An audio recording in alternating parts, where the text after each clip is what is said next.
রাজধানী বেইলি রোডের অফিসার্স ক্লাবে অনুষ্ঠিত হলো এক মনোমুগ্ধকর নৃত্য ও সঙ্গীত উৎসব। মাধ্যমিক ও উচ্চ মাধ্যমিক শিক্ষা বোর্ড কর্তৃক আয়োজিত এই গ্রীষ্মকালীন সাংস্কৃতিক প্রতিযোগিতা যেন রূপ নেয় তরুণ প্রতিভার এক উজ্জ্বল আসরে।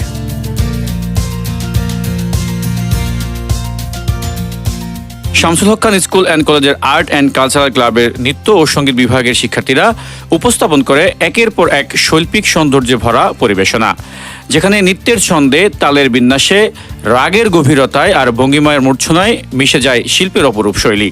প্রতিটি পদক্ষেপে প্রকাশ পায় অনুশীলনের শৃঙ্খলা, প্রতিটি সুরে ধ্বনিত হয় শিক্ষার্থীদের আন্তরিক নিষ্ঠা ও সৃজনের আনন্দ।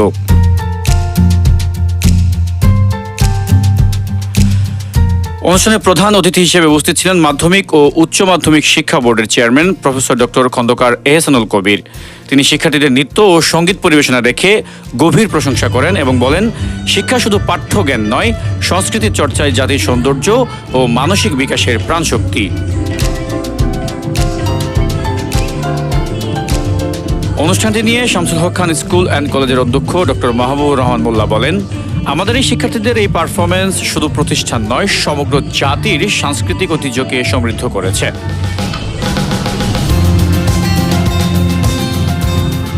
এই অনবদ্য পরিবেশনার পেছনে ছিল নিষ্ঠা, শৃঙ্খলা ও সৃষ্টিশীল পরিশ্রম।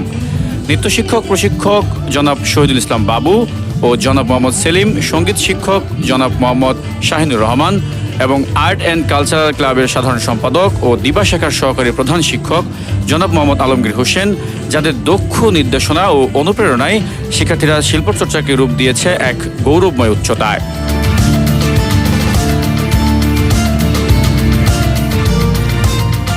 দিন শেষে শামসুল হক খান স্কুল অ্যান্ড কলেজের শিক্ষার্থীদের অনন্য পরিবেশনায় অফিসার্স ক্লাব হয়ে ওঠে এক রঙিন মঞ্চ।